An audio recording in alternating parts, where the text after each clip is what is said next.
Bonsoir à tous, très ravi de vous retrouver sur Truth TV, la télévision interactive. Bienvenue à votre rendez-vous sportif et c'est sur Sport 3, l'émission qui vous donne l'actualité sportive de toute la semaine. Alors ce soir, on parle de USUBF et le sport en tout cas réservé aux élèves et étudiants. On en parle dans cette émission avec un invité. On parle également des quarts de finale de la Coupe du Faso et pour en parler également, les décodeurs sont déjà installés. Je commence par Ibrahim Dianda. Bonsoir.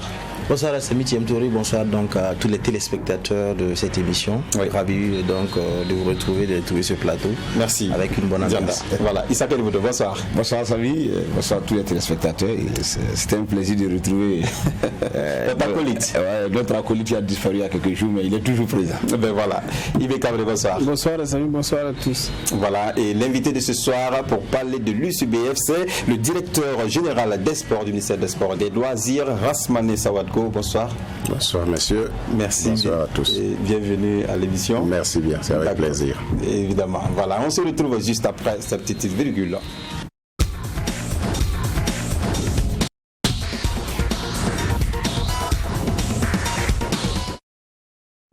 Voilà, et on démarre avec l'USUBF et évidemment avec notre invité de ce soir, M. Rasmane Sawadko. Alors, comment ça se passe au ministère des Sports, les préparatifs? Alors, d'abord, merci de nous inviter. Oui. Merci de nous permettre donc de donner les informations sur l'Union des sports scolaires universitaires. Alors, il faut dire que cette année, l'Union des sports scolaires et universitaires va concerner surtout les grandes écoles et les universités. Et comme vous le dites si bien, alors ça se prépare bien parce que les dates des finales sont déjà connues. C'est du 16 au 23 mai prochain. D'accord, 16 au 23 mai prochain. Et quelles sont les disciplines qui sont en compétition? Alors, il faut dire que l'USUBF prend en compte 7 disciplines. Okay. Les 7 disciplines, c'est les 4 sports collectifs, à savoir le football, le handball, le volleyball et le basket, plus l'athlétisme, le judo et la lutte. C'est les 7 sports qui sont concernés par l'USUBF. Il faut signaler que cette année, les finales auront lieu à Tinkodogo. Exactement. Au 23 mai. Pourquoi le choix de Tinkodogo? Pourquoi le choix de Tinkodogo? C'est une ville comme toute autre, ça pouvait être à Koudougou, à Bobo ou à Waïga. Exactement. Mais Tinkodogo, il faut aussi dire qu'on vient de fêter le 11 décembre. Et Tinkodogo dispose aussi d'infrastructures, de nouvelles infrastructures.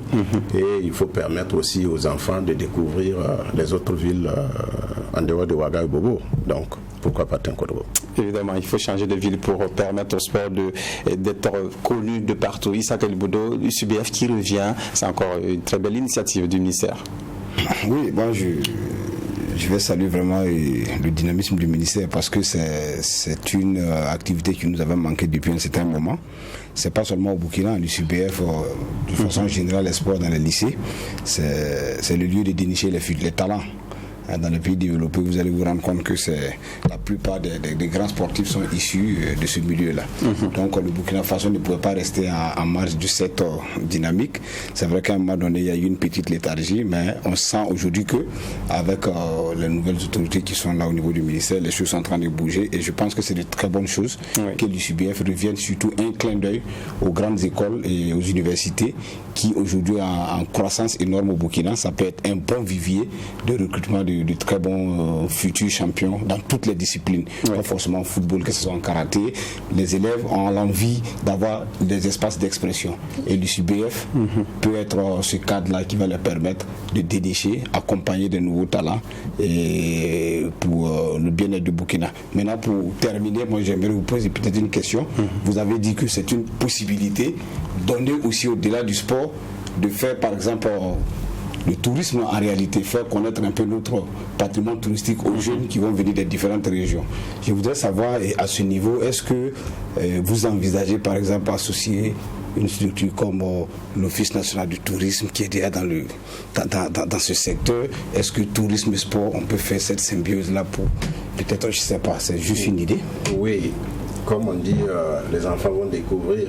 Pas seulement les enfants, parce que même les accompagnants et tous ceux qui seront invités vont découvrir Tinkodogo, pour ceux qui ne connaissaient pas Tinkodogo. Alors, c'est vraiment une idée que vous nous donnez effectivement. Dans tous les cas, c'est le gouvernement qui l'organise, l'USUBF, parce que c'est parrainé par des personnes que vous connaissez, à savoir Moumouni Dagano et le prince Hakim, et co-présidé par les 2 ministres des Sports et celui en charge des enseignements supérieurs. Alors, c'est pour dire que le gouvernement a un regard sur ce qui va se passer. Le gouvernement encourage et donc je crois que tous les secteurs sont impliqués. Du reste, vous quittez Banfora ou Gawa, vous traversez donc pratiquement tout le Burkina pour vous retrouver à Tenkodogo. Vous découvrez pas mal de choses et moi je crois que ça fait partie effectivement si vous voulez, du tourisme. Mais en tout cas, les enfants vont découvrir beaucoup de choses. Et ils vont apprendre également, et on dit que c'est une vitrine pour permettre à ces élèves et étudiants d'être plus vus et être détectés. On a vu l'exemple sur Bertrand Traoré qui a été détecté à l'issue de l'USUBF à IB. Oui, évidemment, je crois que cette idée, peut-être qu'il faut qu'on se la répète parce que il n'y a pas plus de belle vitrine donc, qui prend en compte donc, toutes les couches sociales et tous les coins et recoins du pays que bien évidemment l'USUBF. C'est vrai qu'à un moment donné, ça nous avait manqué, comme Issaka l'a dit, avec quand même une léthargie qui a fait qu'effectivement on a manqué, l'USUBF nous a manqué véritablement, mais je vois que là on revient en force donc et la nouvelle trouvaille c'est aussi le parrainage d'un monsieur comme Moumouni Dagano qui j'ai envie de dire qu'on a exhumé parce que depuis sa retraite internationale il est resté donc au muet, mais je pense que c'est aussi une bonne initiative, c'est bien vu de la part du ministère donc d'associer des noms comme ça au sport parce que ça fait rêver les enfants. Et quand on parle de Moumouni Dagano dans le paysage footballistique burkinabé, on sait ce que ça vaut et les enfants vont quand même avoir l'occasion de le voir et de peut-être même d'échanger avec lui, pourquoi pas. Et il y a également bien évidemment les autorités, il a annoncé donc les ministres qui seront là et moi je pense que c'est de très belles initiatives. Maintenant la question que j'ai envie de poser à monsieur le DGS, c'est quoi qu'est-ce qui avait manqué à un moment donné pour qu'on assiste à cette léthargie et aujourd'hui c'est quoi la grande particularité, c'est quoi le renouveau dans ce nouveau format de l'USUBF? Bon, alors il faut dire que effectivement à un moment donné l'USUBF a connu quand même une léthargie due à pas mal de facteurs. Mais je crois que depuis 2018-2019 on a vu quand même l'USUBF revenir.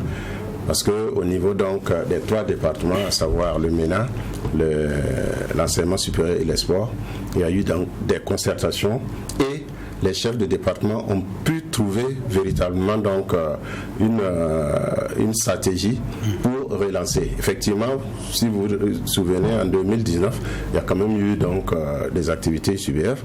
En 2020, avec la maladie à Covid, rien n'a bougé pratiquement. Et cette année, au niveau donc du MENA, il y a eu donc des engagements, mais en temps avec toujours le Covid.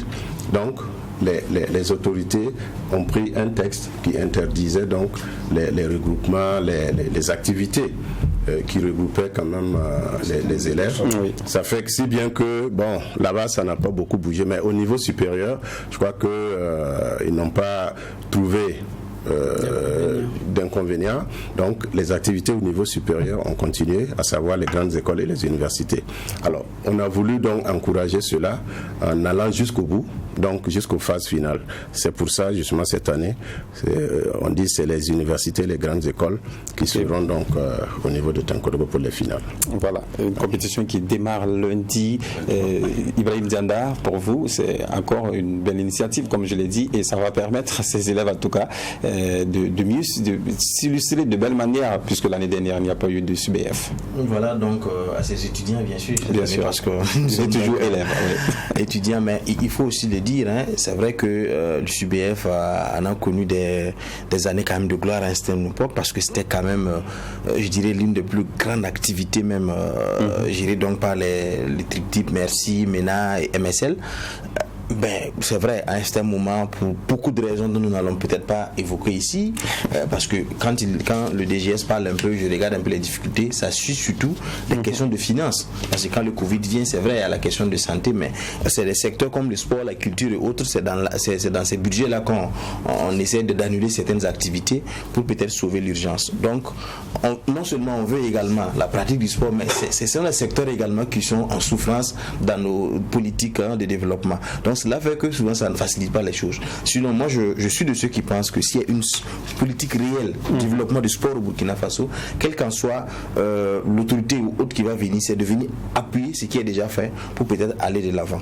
Donc, mais c'est parce que peut-être l'orientation politique en matière de sportif n'est pas du tout ce que nous souhaitons que ça soit, qui fait que ça soit. Sinon, Issa l'a dit, Ibé l'a dit, c'est pas dans les cours des gens que vous allez aller peut-être prendre des bonnes pour voir s'ils savent courir ou pas, c'est pas dans les rues que vous allez aller recruter des enfants, mais c'est à l'école. C'est à l'école aujourd'hui où l'éducation physique et sportive fait partie donc des matières, bien sûr, qui se composent à l'examen, où les enfants le pratiquent. Beaucoup ont été dénichés par là, beaucoup sont passés par là. Ils vivent aujourd'hui du sport à cause de ce qu'ils ont appris à l'école. Peut-être au départ, c'est pour chercher des points, parce que c'est une obligation, mais c'est devenu une passion. Ils sont aussi tous les Marquala et bienvenue ça, tout ce qu'on peut, surtout au niveau de l'athlétisme, ils sont tous venus de l'UCBF. Bon, si ça bloque, est-ce qu'au niveau de la DTN, de ces fédérations-là, est-ce que ça c'est pas peut-être un point de moins, des points de moins plutôt, mais le fait que ça revienne, nous sommes contents, mais nous allons encore interpeller l'autorité à travers le DGS, à travers peut-être les plus autorités, à essayer de mettre vraiment le SUBF dans un cercle quand même qui peut être une continuité et non le faire quand les humeurs, on a l'humeur ou bien on se dit que là ça va, les questions de finances, mais quand on a des intérêts un peu derrière, il faut que ce soit impliqué, quelque chose qui est posé, que ce soit une obligation vraiment de façon pérenne où on se dit quel qu'en soit, c'est comme on le dit, quelles qu'en soient les questions de finances, les étalons doivent participer aux éliminatoires. Quelles qu'en soient également, les questions financières, il faut que les enfants compétissent pour qu'on déniche, parce que c'est là qu'on trouve un peu de la bonne graine. Pour vous, l'UCBF doit être impératif. En réalité, il tombe sur quelque chose de tellement important, la pérennisation de cette activité, pour ne pas que ça soit de façon sporadique, c'est-à-dire que ça vienne, on est content de voir, et une année ça disparaît. Mais je pense que la dynamique qu'ils sont en train de prendre, sûrement ça va être bien, surtout que la nouvelle trouvaille avec le parrainage des grands sportifs. Moi, je veux même aller loin pour dire même les ambassadeurs, parce qu'il va arriver à un moment donné, nommer peut-être, pourquoi pas, des ambassadeurs du l'UCBF. Et ce qu'Ibé l'a dit, aujourd'hui, ce sont ces fleurons-là, ce sont ces grosses têtes-là que la plupart de tous les pays présentent aujourd'hui comme des porteurs de valeur. Vous avez vu, il n'y a pas longtemps, Didier Drogba a été élu meilleur acteur pour la promotion du football en Afrique, à Dubaï. Donc, quand vous avez des têtes pensantes, des têtes de gondole dans votre pays, il faut les utiliser à bon escient. Et je pense que là, le ministère avait juste, sans oublier également, à mon humble avis, peut-être que vous pouvez encore pousser le Rubicon en essayant de voir peut-être au niveau régional. Parce que, quoi qu'on dit, le Burkina a 13 régions. Et quand vous regardez, l'activité qui est le dénominateur commun, c'est le football. Mais chaque région aussi a des spécificités. Ces spécificités, je vais parler par exemple de la Boucle du Monde, que je connais très bien, à Tougan, à Dédougou, à Nouna. Ce qui est beaucoup plus pratiqué là-bas, c'est la lutte. Peut-être que si on va peut-être du côté de Gawa, Fada, on sait qu'il y a des archers qui sont là-bas. Donc, il faut faire un moyen de telle sorte qu'arrivé un moment, notre UCBF soit une UCBF un peu spécifique, de façon générale, mais spécifiée aussi dans toutes les régions, pour que si demain des gens veulent devenir des archers spéciaux, ils redeviennent des lutteurs spéciaux. Donc il faut forcément regarder la richesse de chaque région, comme sur le plan économique, pour pouvoir faire les investissements. Est-ce que c'est pas la sélection de ces disciplines qui font qu'on a 6 disciplines DGS pour la... Oui, mais ça c'est les propositions que nous faisons qui peuvent être prises en compte. C'est vrai que l'UCBF, pour le moment, mène, j'allais dire, ses activités sur 7 disciplines. 7 disciplines, que je viens de citer. Mais justement, c'est pas exclu que d'autres sports, d'autres disciplines puissent bien sûr s'ajouter. Ça, c'est même l'idéal. Progressivement, je crois qu'on va justement le faire. Parce que toutes les disciplines peuvent représenter le Burkina à l'extérieur, toutes les disciplines qui se mènent au Burkina sont utiles et peuvent aussi apporter des lauriers. Bien sûr. Donc moi je crois qu'il faut être optimiste. En tout cas, on va travailler progressivement à intégrer ces disciplines. Mais je voudrais justement, par rapport aux parrains, comme j'ai dit, il y a 2 parrains qui vont nous accompagner. Il s'agit de Moumouni Dagano. Et je crois qu'on est tous unanimes à dire que Moumouni Dagano, quoi qu'on dise, c'est une référence, une icône. Et, en tout cas, et nous voulons justement que les enfants puissent aussi d'abord le connaître, parce qu'il y en a qui ne le connaissent pas, puissent aussi faire comme lui, sinon plus que lui, parce qu'il peut représenter quand même un modèle pour les enfants, et ça c'est très important, un repère. Alors, le deuxième c'est le prince Hakim, que peut-être tout le monde connaît, un fils de la région, un opérateur économique, un modèle aussi dans le domaine culture, sport. Donc, si bien que les deux mis ensemble, je crois que c'est quand même des valeurs du Burkina qu'il faut magnifier, qu'il faut faire connaître et qu'il faut prendre aussi comme modèle. Je crois que ça aussi, ça fait partie donc j'allais dire l'environnement de l'ISUBF. Alors, c'est pour dire que tout ce que nous faisons, c'est comme vous l'avez dit, tout ce que vous dites, c'est des idées que nous allons bien sûr capitaliser et progressivement essayer donc de mettre en œuvre parce que c'est très important. D'accord, merci DGS. On va vous permettre de suivre un match de quart de finale et on revient avec vous par la suite dans cette émission. Donc on va suivre cette rencontre entre COSAF et AS Police, un match qui s'est joué au stade Issoufou Joseph Kounombo. Un match qui a été prolifique en but. 5 buts au total ont été marqués dans cette rencontre. La première action est signée Vincent Da qui oblige le portier à se détendre.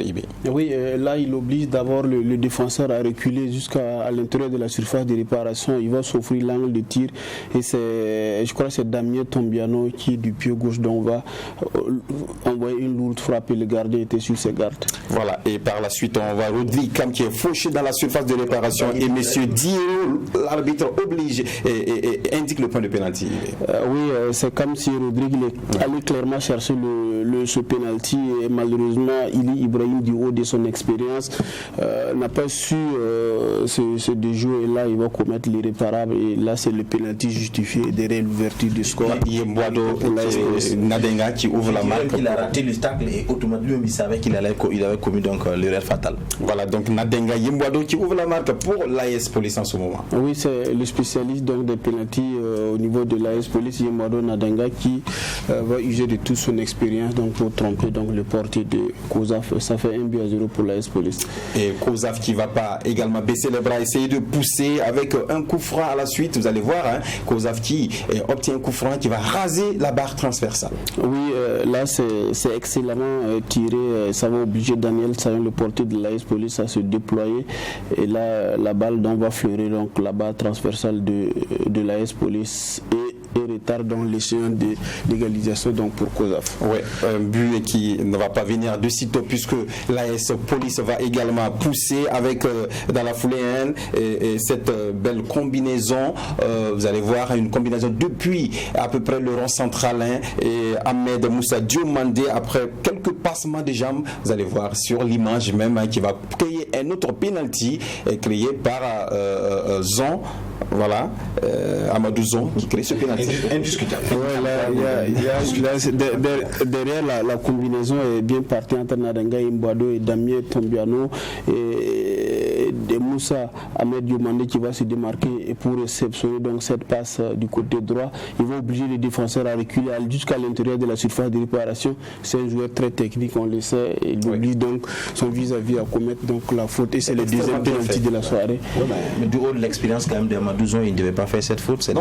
Il est battu, c'est de laisser pas l'action, les passements des jambes longs. Je suis d'accord. Vous êtes battu, c'est de laisser pas filer. Depuis hors de la surface, vous êtes déjà son visage. Il a oublié peut-être qu'il est entré dans la surface, sinon il ne pouvait plus faire cette faute. C'est de laisser continuer. Je crois qu'il était quand même convaincu qu'il aurait cette balle en mettant le pied gauche, sauf que ça a été maladroitement fait et le joueur aussi a cherché le penalty parce qu'il a fixé jusqu'à son dernier retranchement et il n'avait pas d'autre solution. Soit il tombait ou bien il mettait quand même ce pied bon pour le sauvetage et c'était le dernier espoir là.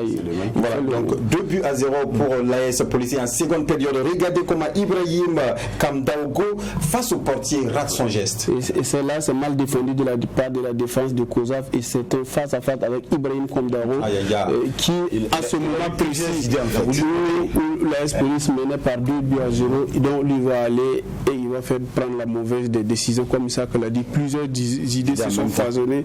En même temps, il prend la mauvaise option. Il était en train d'hésiter entre tirer ou bien faire une mauvaise. Là, finalement, il prend donc la mauvaise décision. Dans la foulée, l'AS Police va marquer un troisième but avec Dave Vincent qui déclenche une frappe dans la surface de réparation.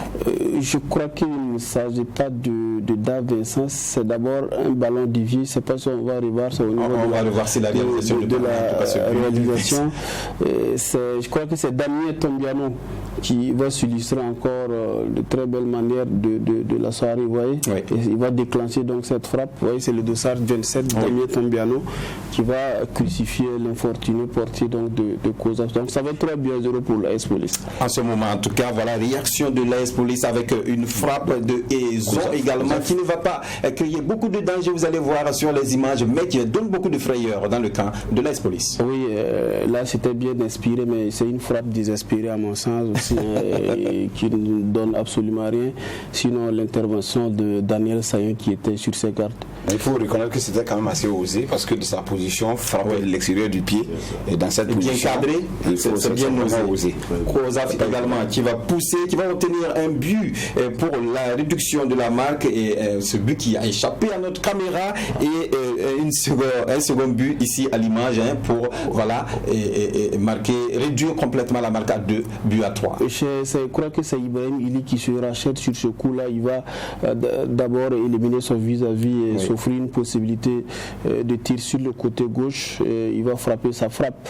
Donc là, c'est Bassori Touré, Bassori Sanou. Donc il va frapper et là, c'était déjà à l'intérieur. Vous allez voir arrêt sur l'image, je ne suis pas sûr. La balle a déjà franchi la ligne. C'était pas rentré. La meilleure des manières, c'est d'accompagner parce que pour éviter ces débats inutiles avec l'arbitrage vidéo qui n'est pas encore prêt de venir. On va vous permettre de revoir ce but en arrêt sur l'image. Ne vous inquiétez pas. Voilà, ça par la suite. Voilà, et ce débordement et la frappe qui va partir sur la barre et pop, vous avez. C'est pas à l'intérieur. En fait, le but il est marqué lorsque la balle franchit entièrement la ligne. Mais là, quand on regarde pour le coup, je crois personnellement que oui. Je crois que ça franchit quand même la ligne. Il dit que si on avait la possibilité de faire une perpendiculaire, vous allez vous rendre compte que ça a franchi la ligne. Mais dans la position de l'arbitre, ça allait m'étonner peut-être qu'il puisse voir. Là, le juge de touche a tout de suite maintenant accordé le but avant même que lui perpendiculaire à l'action. Donc lui, il a vu juste, je pense que c'est quand même un but. Voilà, donc l'AS Police qui réduit la marque à 3 buts. COSAF plutôt, voilà. Merci. Voilà, donc ce but qui donne le deuxième but de COSAF. Donc match qui s'est terminé sur cette note de 3-2 qui permet donc à l'AS Police de se qualifier pour le demi-finale plutôt de la Coupe du Faso Dame Coupe. Donc on va dire c'est une première pour l'AS Police. Une première dans son histoire quand on sait que l'AS Police est arrivée aussi dans l'élite il y a à peine 4 ans, je ne me trompe pas. Exactement. Voilà, donc elle arrive donc les premières, c'est vrai que la première saison elle a un peu fait la frayeur, mais la suite c'est quoi? C'est de lutter pour le maintien. Et cette année il arrive donc à être un peu ouvert le milieu du tableau. Et en Coupe du Faso, il arrive à s'imposer, marque une histoire, je dirais quelque chose quand même pour son histoire. Ça dit que à ce moment c'est de dire chapeau à ces joueurs là quand on sait qu'il y en a qui sont là-bas qui font partie de cette écurie là qui ont fait monter l'équipe et tout. Donc c'est une page de l'AS Police, une page vraiment historique qu'ils sont en train d'écrire. Oui. On souhaite bien sûr qu'ils puissent se qualifier en finale, on n'en sait jamais, mais quand même jusque là jouer donc pour la première fois de son histoire à la demi-finale, c'est quand même très bien. Pour revenir un peu au match, c'est vrai que dans l'ensemble l'AS Police semble avoir maîtrisé, même si elle s'est fait peur. On pensait un peu la remontada de l'AS Sanitas, parce que quand on a vu le troisième but, après le troisième but, on a senti également du relâchement du côté donc de la police qui jouait un peu frein, parce que quand on joue contre la lanterne l'antenne rouge de championnat qui a déjà. Attention. Oui, mais quand on joue contre COSAF qui a déjà l'antenne rouge qui dans sa tête psychologiquement ça va pas pour le moment, ils prennent 3 buts coup sur coup, ils ne sont plus dans le match, on se dit quand même que c'est plié. On a compris que ces jeunes là ont toujours de quelque chose à vendre et quand ils reviennent à 5 minutes de la fin, je me trompe pas, plus les arrêts de jeu, c'était quand même très très dur. Mais c'est félicitations à l'AS Police, félicitations ici à COSAF. C'est un coup dur pour le COSAF qui quand même pouvait sauver sa saison en allant en demi-finale ou peut-être en finale également pour pouvoir espérer de remporter cette coupe. Isaka. Non, en réalité, ce match est un peu à l'image de toute la saison du COSAF dans son ensemble. Que ça soit joue très bien, mais qui n'arrive pas à avancer. Que ce soit en coupe, que ce soit en championnat, il y a quelque chose qui est bloqué. Et ce déblocage-là, il tarde à venir. Et il a vraiment tardé, qui a fait que l'équipe s'est retrouvée dans une spirale, je le dis souvent, la spirale vraiment négative. Sinon, comme il le dit, effectivement, il faut faire très attention parce que cette équipe de COSAF n'a jamais produit un match quelconque. Elle a toujours fait des matchs aboutis. Mais le problème, c'est la finalité qui ne suit pas. Et c'est des jeunes garçons, vous savez qu'ils ne sont pas encore mentalement une certaine maturité qui leur permet de se régénérer et aller trouver cette sixième force-là qui va les permettre de... C'est un peu ça, la conséquence. Parce que quand vous regardez dans l'équipe de COSAF, la moyenne d'âge, c'est quoi? L'expérience, en réalité, il n'y en a pas. Il n'y a pas de cadre d'un certain niveau pour pousser les enfants. C'est des jeunes qui prennent du plaisir à jouer. Donc, du coup, quand il y a un ressort qui est cassé, c'est au staff maintenant de les remettre d'aplomb et là encore c'est très difficile. Donc c'est une saison mi-figu, mi-raisin d'une manière assez catastrophique de cette jeune équipe qui joue quand même bien au ballon. Ils ont réussi à marquer 2 buts, ça veut dire qu'il y a du contenu mais il y a quelque chose qui manque. Je pense que cette équipe là va vraiment sûrement, je ne veux pas dévancer du doigt dans l'eau, mais elle risque de vraiment nous manquer parce que là ça tire vers la deuxième division. Ça tire, ça c'est le championnat. Oui, je suis d'accord, mais que ça soit en coupe, si elle descend, ça va être assez compliqué. C'est catastrophique. Bon, je ne dis pas qu'elle est déjà descendue, mais avec la spirale qui est là, c'est pas. Il reste combien de journées? Nous reste. Et nous sommes à la 29e journée. On va jouer la 29e journée ce week-end. 6 journées, 6 x 3 et 18. Il faut gagner tous les 18 matchs et puis espérer. Ça va être compliqué. C'est pas facile. On ne peut que leur souhaiter vraiment la réussite. D'accord. C'est pas simple. Mais il faut se battre. Vous suivez le championnat. Bien sûr. D'accord, voilà. Comment vous appréciez cette rencontre qui a été enlevée vraiment? Il faut dire que c'est vraiment une belle rencontre. Aller à 3-2 avec une équipe de COSAF qui est revenue quand même, il faut la féliciter. C'est vrai qu'au niveau championnat, c'est peut-être pas fameux, mais quoi qu'on dise, ils sont allés jusqu'en demi-finale, en quart de finale. Alors, je crois que c'est pas rien, hein. Il faut quand même les féliciter pour cette équipe. Mais de façon générale, comme vous l'avez dit, le championnat, quand même, il est quand même d'un certain niveau. Exactement. Et quand vous remarquez, les équipes se tiennent à quelques points près. Hein. Donc, que ce soit en haut ou en bas, les points, les points, il faut véritablement les chercher. Et ça, c'est bien pour nous. Moi, je crois qu'il faut féliciter tout le monde. Et puis, espérer que les années à venir, nous aurons un championnat. Nous irons vers un championnat professionnel. Plus professionnel, voilà. Oui. Merci. Voilà. On va écouter à présent Drissa Ouedraogo, c'est l'entraîneur de l'AS Police. Félicitations aux joueurs. Ce que je retiens, c'est l'engagement, l'envie de vouloir aller en demi-finale. On a tenu. Seul celui qui n'a pas joué au football ne sait pas que ces genres de situations peuvent arriver. Il n'y a pas longtemps, on a vu ça en 8e de finale. Voilà, je leur ai dit dans les vestiaires, pas question de prendre un seul but. Si on prend un seul but, ça va être compliqué. On a pris 1, on a pris 2 et ils nous ont pilonné. Mais on a tenu, je pense que c'est l'essentiel. On va corriger ça pour les demi-finales. Et ça n'a pas été facile pour nous parce que c'est une équipe qui est en train de jouer le bas du tableau. Et aujourd'hui, vous avez vu qu'ils ont fait rouler leur effectif. Donc, ça n'a pas été simple pour nous. Voilà. Mais je retiens encore, je répète, le contenu n'était pas mal. Mais c'est vrai qu'on a souffert les 10 dernières minutes, 10-15 dernières minutes. Mais on a tenu jusqu'au bout. Et vraiment, félicitations aux jeunes. C'est normal parce que le rêve est permis. Voilà, on est à un pas d'une finale et ça sera historique pour l'AS Police. Depuis elle est en première division, elle n'est jamais allée en demi-finale. Et aujourd'hui, nous sommes en demi-finale. Voilà, on va cravacher fort, c'est le 26. Mais en attendant, on va faire le vide dans la tête pour chercher le maintien. Et puis maintenant, le 26, voir ce qu'on peut faire pour atteindre la finale. Voilà, le 26 mai prochain, les demi-finales se joueront sur toute l'étendue du territoire. Alors IB, la AS Police quand même, en demi-finale, on peut espérer, puisque c'est une équipe également qui est joueuse. C'est assez historique, hein, il faut le dire. Djandala déjà souligné la première fois dans l'histoire. C'est vrai que l'année passée, il était déjà en quart de finale. Elle avance quand même petit pas.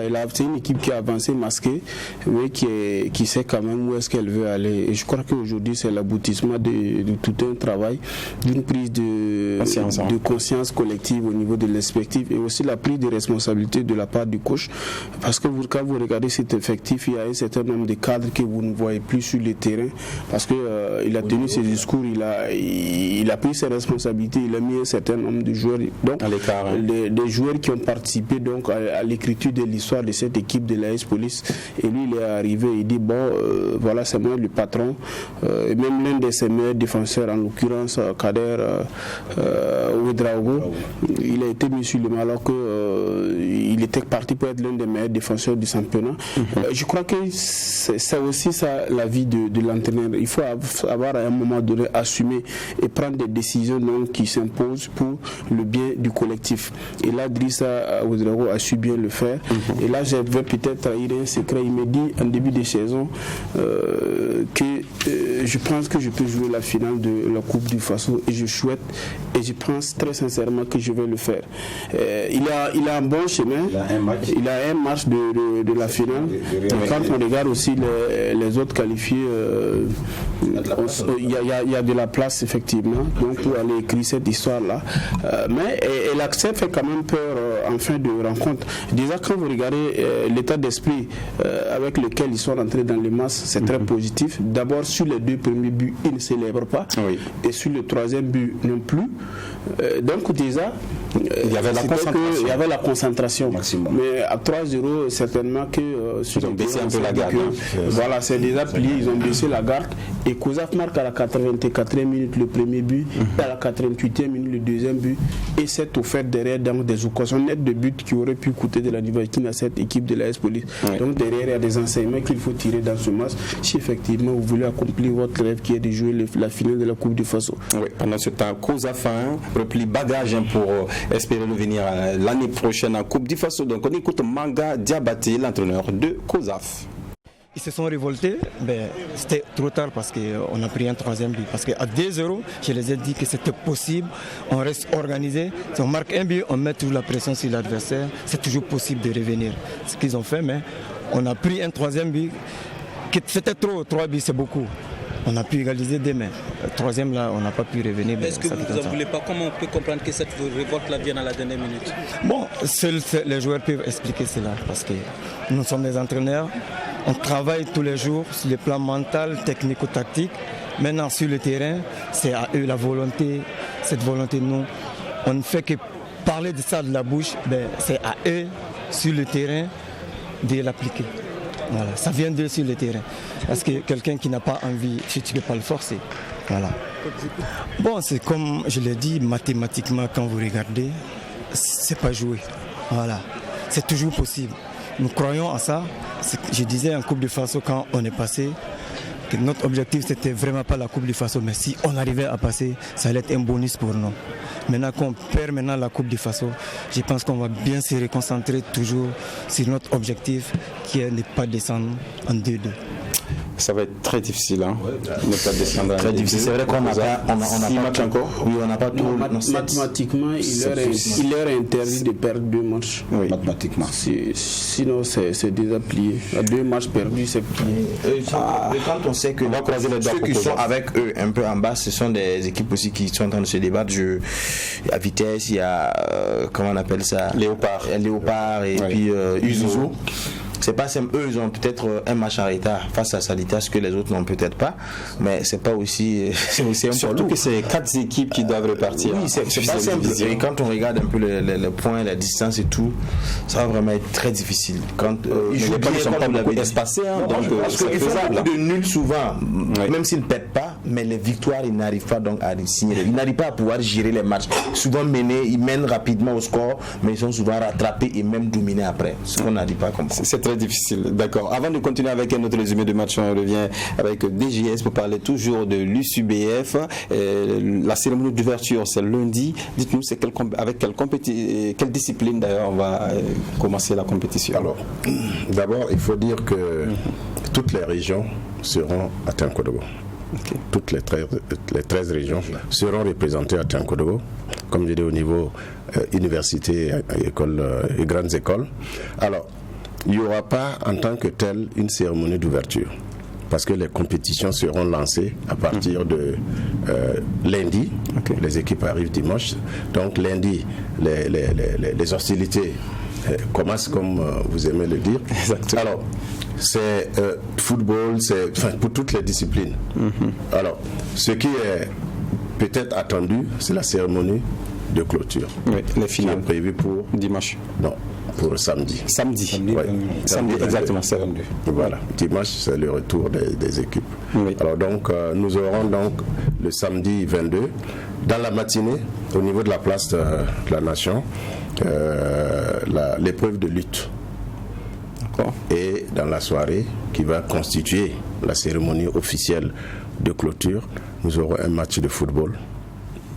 On ne sait pas qui sera opposé à qui, comme on verra donc là-bas. Donc les finales, c'est en lutte et football, voilà, le matin et l'après-midi, le soir. Le football, voilà. Comme cérémonie officielle. Comme cérémonie officielle de clôture. Mais je voudrais savoir, est-ce que effectivement on se rend compte que ça risque d'être un événement assez carnavalesque, parce que toutes les régions arrivent, on imagine de voir un peu déjà les pancartes des régions défiler. Donc c'est pourquoi je dis ça risque d'être un peu carnavalesque. Est-ce qu'il est prévu dans la soirée une soirée peut-être de remise des trophées, des choses? Est-ce que ça c'est prévu? Avant le départ des compétiteurs. Un gala, je veux dire, voilà. Non, ça dit maintenant voler, hébergement, tout ça, vous pouvez rassurer que tout est, parce que c'est une grosse batterie quand même. Toutes les régions qui arrivent à Tinkodogo, on imagine déjà que cette ville est en train de faire sa belle toilette pour attendre. Est-ce que vous êtes rassuré qu'à ce niveau, voler oui, au niveau hébergement, je peux vous rassurer que, en tout cas, tout est à la limite, comme on dit, les petits plats sont mis dans les grands. Okay. Alors, c'est vrai que nous allons utiliser et les NEP, mais nous allons utiliser aussi les hôtels de la place. Okay. Et je crois que nous aurons en gros 1 millier de personnes à héberger. C'est vrai, c'est une grosse machine, mais nous avons déjà fait les simulations. En tout cas, je crois que tout ira bien. On espère que l'équipe de décodeurs seront tous de la partie. Bien sûr. Ne vous inquiétez pas. Voilà. C'est sur ce plateau. L'office invité, c'est là. Et l'équipe de vous êtes d'office invité. Alors, en tout cas, oui. J'ai aussi une inquiétude. Vous avez parlé donc d'un millier de personnes et tout. Derrière, effectivement, ça nécessite une grande organisation en interne et sur place surtout. C'est ça. Donc avec l'expérience des 11 décembre, on voit que il y a quand même des délégations qui sont confrontées à pas mal de problèmes notamment, et quand on regarde la période dans laquelle on se retrouve avec les pénuries, les coupures intempestives donc d'électricité, est-ce que tout est mis en œuvre pour que les gens ne vivent pas ces canicules pendant leur séjour à Tinkodogo? C'est comme je l'ai dit, tout est mis en œuvre pour que ça se passe bien. Maintenant, vous savez qu'il y a des choses aussi que nous ne contrôlons pas, nous ne maîtrisons pas, comme les coupures de courant, comme les coupures de bord. Ça peut arriver. Mais nous espérons que ça ne va pas beaucoup impacter donc, notre compétition. Dans tous les cas, comme j'ai dit, les autorités ont pris donc toutes les mesures. Toutes les instructions ont été données et je crois que nous travaillons justement à cela. Je pense que ça devrait aller. En tout cas, côté sécurité, il y a déjà, oui, bien sûr, que ce soit sécurité, que ce soit santé, bon, c'est des aspects à la limite prioritaires. Donc, il n'y a vraiment pas de crainte. Toute cette grande expérience que, au niveau du ministère des Sports, avec tous les tours du FASO, plein d'activités organisées, on ne peut plus être en train de se dire qu'il y aura de l'à peu près. C'est le minimum. Moi, peut-être l'inquiétude, c'est de voir un peu le plateau technique en termes de compétition, en termes de niveau peut-être, sinon quand même, sur le plan organisationnel, on peut dire, on peut pas chaque fois s'en féliciter, mais c'est un aspect sur lequel souvent le Burkina aussi excelle. Donc je crois qu'à ce niveau, surtout sur une ville qui a déjà organisé en décembre, il y a déjà de la matière, il suffit juste de toucher les bonnes personnes sur le plan rapidement pour que ça aille rapidement. Et je pense que l'un des parrains qu'ils ont pourra donc faciliter la tâche. Mais moi plutôt mon inquiétude, oui, très rapidement, voilà, c'est de voir un peu, souvent c'est l'après-compétition. On arrive souvent, on voit, c'est un monde universitaire, les jeunes beaucoup le font par plaisir, par loisir. On voit dans les cités universitaires les gens qui jouent un peu au basket, au volley, au tout, mais ils font la compétition, ils gagnent, mais après, avec souvent même de belles performances. Mais il n'y a pas de suivi. Voilà, quand on sait qu'aujourd'hui même l'université a un club peut-être de cyclisme et tout, mais après il n'y a pas de suivi. Qu'est-ce qui sera fait? Voilà, on voit un peu. Je crois que ce qui est important à savoir ou à dire, c'est que c'est des activités qui sont suivies par les fédérations. Exactement. Vous savez que tout se passe au niveau des fédérations. Alors, nous avons une commission qui est chargée justement de suivre et aussi de détecter et de sélectionner. Nous avons invité donc toutes les fédérations. Même si vous n'avez pas votre discipline qui est là, nous avons invité toutes les fédérations à Tankodogo depuis le lancement même des activités pour qu'elles puissent suivre et pourquoi pas détecter, comme on dit, peut-être les oiseaux rares. Donc nous pensons que si effectivement oiseaux rares il y en a, je crois que les fédérations vont travailler à les récupérer et à les utiliser comme il se doit. Comme je l'ai dit ici, on a vu les âmes sur Bertrand Traoré, la pêche, c'est très bien importante. Moi, je voudrais poser une autre question également. Vous savez que nous sommes dans un monde globalisé. Aujourd'hui, on ne peut pas se cacher pour mener une activité dans un pays.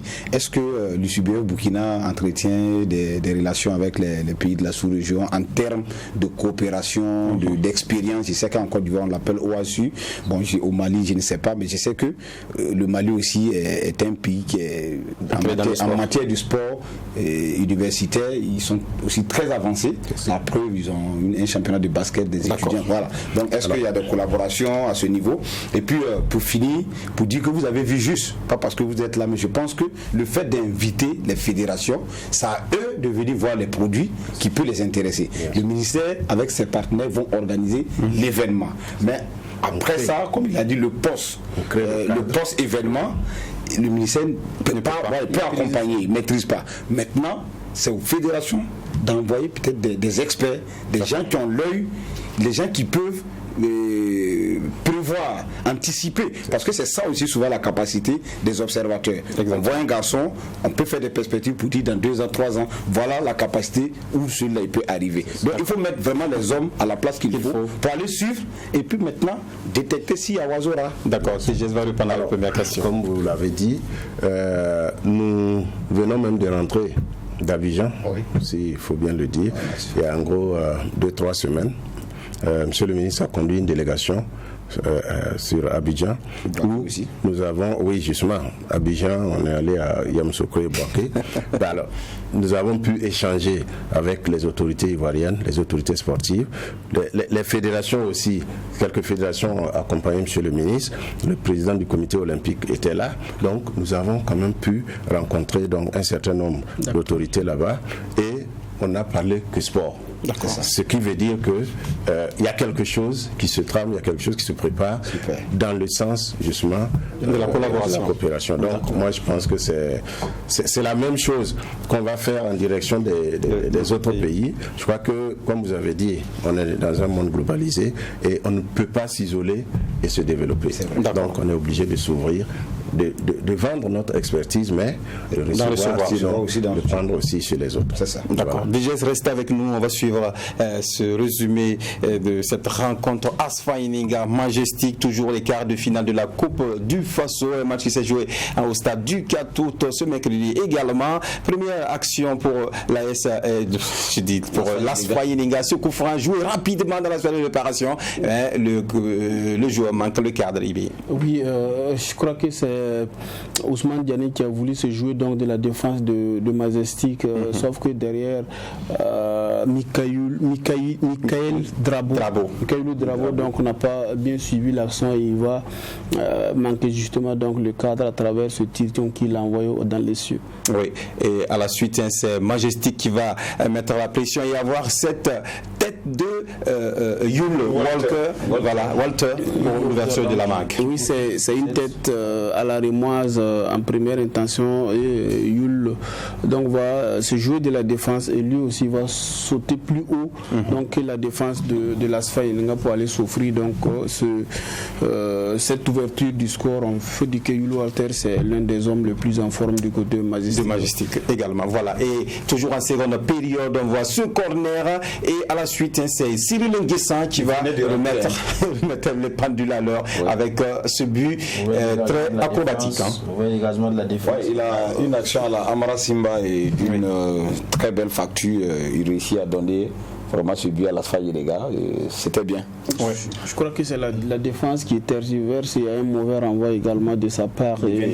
Voilà, la balle qui était légèrement envolée. Et Cyril Nguessan, donc, qui dans son exercice favori, donc, va s'offrir donc une tournée acrobatique et légalisation justifiée derrière pour l'Asfa Yenenga. Et il faut se prêter aux séances de tir au but pour départager les deux équipes. Il y a eu beaucoup de tirs. Donc l'Asfa Yenenga qui gagne 7 tirs contre 6, il fallait arriver. Ouais, à ce niveau, il fallait avoir les nerfs solides parce que j'ai eu la chance de commenter ce match Asfa Yenenga Majestic, un très beau match, soldé par 1-1. Auparavant, ces deux équipes s'étaient rencontrées à la 28e journée, vous vous rappelez. C'est également soldé par 2 buts partout. Ça veut dire que ces deux équipes qui, en l'espace d'une semaine, se sont frottées 2 fois. Donc ça a produit un match assez intéressant et il a fallu faire recours aux épreuves fatidiques des tirs au but. Et à ce niveau, il fallait être vraiment solide mentalement. Et là, l'Asfa Yenenga, en termes d'expérience, voilà, du vécu, l'Asfa Yenenga était mieux outillé. Ils ont réussi à passer cette jeune formation. Le Majestic qui n'a pas été du tout ridicule. Voilà, c'était en tout cas laborieux à l'issue des tirs. Donc l'Asfa qui se qualifie pour les quarts de finale. On va écouter Albert Bambara, l'entraîneur de l'Asfa Yenenga. Bon, vous savez, un match de coupe, il est toujours difficile. Surtout que quand on se retrouve mené en première mi-temps avec une équipe qui était bien placée comme Majestic, je leur tire leur chapeau, c'est une jeune équipe, c'est une très bonne équipe. On a pu revenir au score, les joueurs ont gardé le moral, ce n'était pas facile, mais vraiment comme je dis, je leur tire leur chapeau et nous allons continuer à travailler pour la suite. C'est la demi-finale, on est en demi-finale, on va tout faire pour aller en finale, mais quand vous êtes en coupe, tout le monde cherche à prendre la coupe, donc nous allons tout faire pour pouvoir l'acquérir. Donc c'est votre objectif? C'est l'objectif, voilà, on ne va pas jouer une demi-finale pour dire non, on va s'arrêter en demi-finale. Notre objectif, c'est de tout faire pour prendre la coupe. Voilà, Albert Bambara qui veut tout faire pour prendre la coupe et il faut dépasser le cap des demi-finales. Oui, il faut dire que c'est à ce stade-là, tout est indécis. Et l'Asfa Yenenga donc plus se target de son expérience et aussi de son vécu pour s'offrir le privilège donc de favori. Voilà, dans ce carré d'Est. Voilà, et effectivement, ils sont dans une très bonne dynamique. On le disait en off avec les DGS. Depuis que Albert Bambara a pris l'équipe, il a quand même de la réussite. Il faut dire que depuis le départ de Moussa Sanogo Di Falcao, l'Asfa n'a plus connu donc une défaite. Et ça fait quand même 8 matchs que l'Asfa ne perd pas. Donc ils sont dans une très bonne dynamique. Et si ils continuent comme ça, et vous regardez à quel moment donc ils égalisent ce but. Déjà l'avant-match en championnat à la 8e journée, ils ont été menés à 2 reprises, ils sont revenus au score et là encore ils ont été menés et ce n'est qu'à la 80e minute donc ils sont revenus au score. C'est pour vous dire l'état d'esprit dans lequel cette équipe de l'Asfa se retrouve et ils sont dans une très bonne dynamique et aujourd'hui je crois qu'il ne s'est pas osé donc de dire que voilà, ils sont favoris. Quand on s'appelle l'Asfa Yenenga, on ne peut pas venir dans cette compétition vouloir se dire bon comme ça va pas championnat. De nos jours, ça va. On va pas se le dire.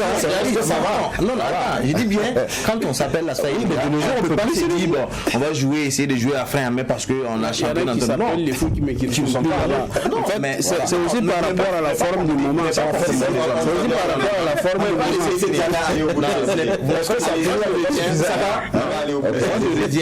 Par rapport au propos d'Albert Bambara. Parce qu'il dit ils sont en train de lutter, c'est une coupe, on ne joue pas une coupe les frères, mais on joue pour gagner la finale. Je dis non, bien sûr, quand on s'appelle la Sfaï Elinga, on a de l'histoire, on ne peut pas venir donc jouer cette compétition avec les frères, mais il faut se donner à fond pour le remporter. Et vous l'avez dit ici, on peut quand même se permettre de rêver de cette coupe parce que quand on regarde les cartes, l'ASFA reste le favori sur le papier. Voilà, maintenant c'est à eux de se battre maintenant pour aller les décrocher. Avec coupe de façon que la SFB tout de même. Oui, bon, mais quand même quand on regarde la position de la SFB cette année, quand même jusque là, on peut dire même que c'est l'équipe qui a beaucoup surpris.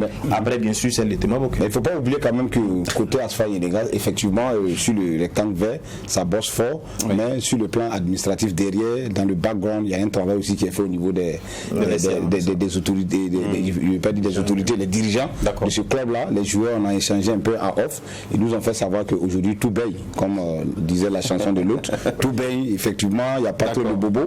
Donc derrière, il va de soi. Voilà, les résultats suivent également.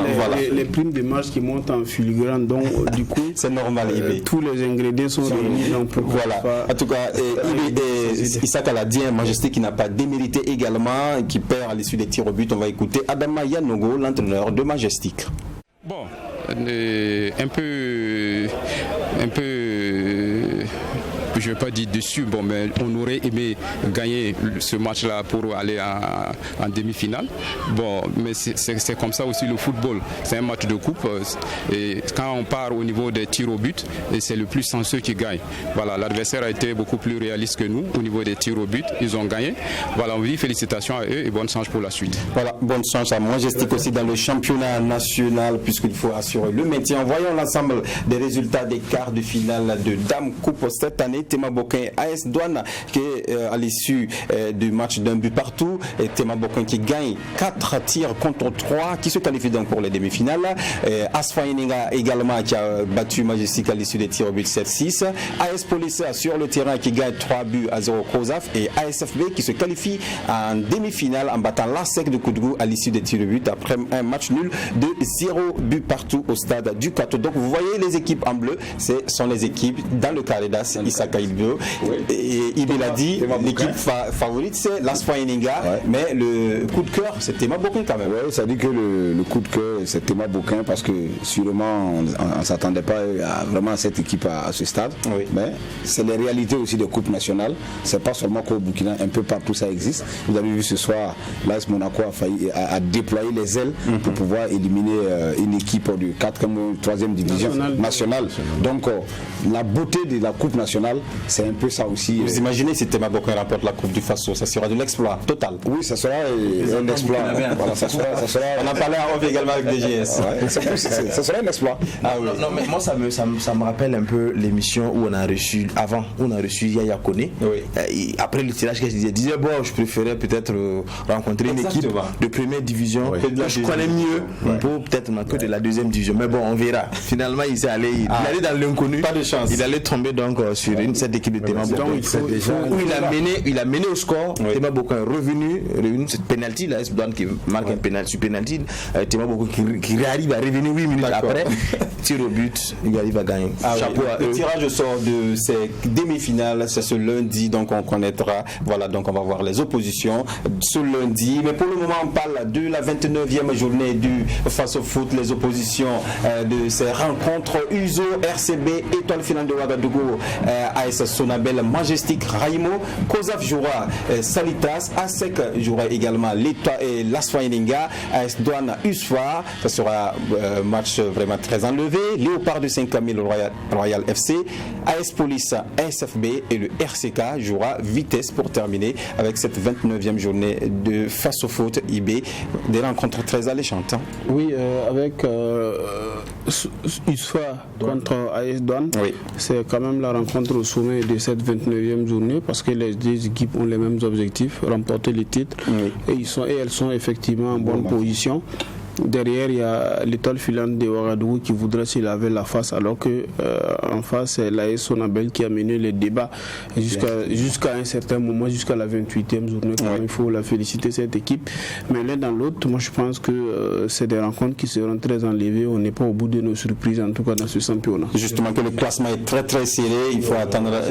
Également Majestic et Raimo, les académiciens, les bons amis qui se retrouvent quand même. Avec un objectif qui est de finalement le maintien, et Raimo qui cherche encore 3 points pour s'éloigner de la zone rouge. Ouais, on sera servi en tout cas ce week-end. On termine cette émission avec les étalons cyclistes. Ils sont présentement au Bénin pour le Tour du Bénin. Ça débute le 17 de mai et voilà, c'est fini le 22 mai prochain du côté du Bénin. On a nos représentants et n'oubliez pas, voilà, les étalons qui ont remporté les 4 dernières éditions 2015, 2016, 2017, 2018. Voilà le Tour du Bénin. DGS, vous qui avez en tout cas piloté le Tour du Faso à un moment donné, vous avez fait confiance à cette équipe de Burkina? Oui, je crois que c'est le mieux qu'on puisse dire. En tous les cas, c'est à la limite l'équipe à craindre du côté de Cotonou. C'est vrai que l'expérience est là parce que ça fait quand même 4 fois de suite que les étalons reviennent avec le maillot jaune. Je crois qu'il faut le faire. En tous les cas, ils repartent pour j'espère revenir pourquoi pas avec le maillot jaune. Mais je crois que c'est déjà une bonne chose, mais il faut qu'on travaille à aller plus loin encore, parce que le Tour du Bénin, c'est un tour qui est, j'allais dire, moyen. Voilà, il faut travailler à aller plus loin. Professionnalisme. Oui, voilà, je crois que c'est... Voilà, par exemple. On termine avec ce ISUBF, bien sûr, qui va démarrer lundi. C'est vrai que les journalistes ont souvent cette question qu'ils posent à chaque fois. Le budget, est-ce qu'il est bouclé? C'est à combien s'élève exactement? Non, le budget, il est bouclé. Mais quand on dit le budget est bouclé, il y a d'autres aspects qui rentrent en ligne de compte. Si bien que si on dit le budget fait 100 millions, bon, alors si on doit évaluer véritablement, ça va être l'investissement des gens.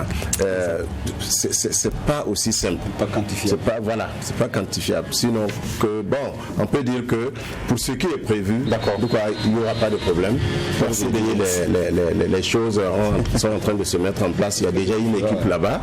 Donc, je crois qu'il n'y a pas de problème. Merci DGS. En tout cas, on a pris du plaisir à vous écouter. Parler de l'USUBF et très content de revoir l'USUBF surgir.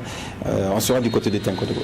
On le souhaite. Voilà. Merci Ibé, merci Isaka, Dianda. On se retrouve lundi, Inch'Allah. Voilà. Merci à vous aussi qui nous avez suivis. On se retrouve lundi avec une autre émission. Merci à l'équipe de réalisation également autour de Aimé Zoundi. Au revoir.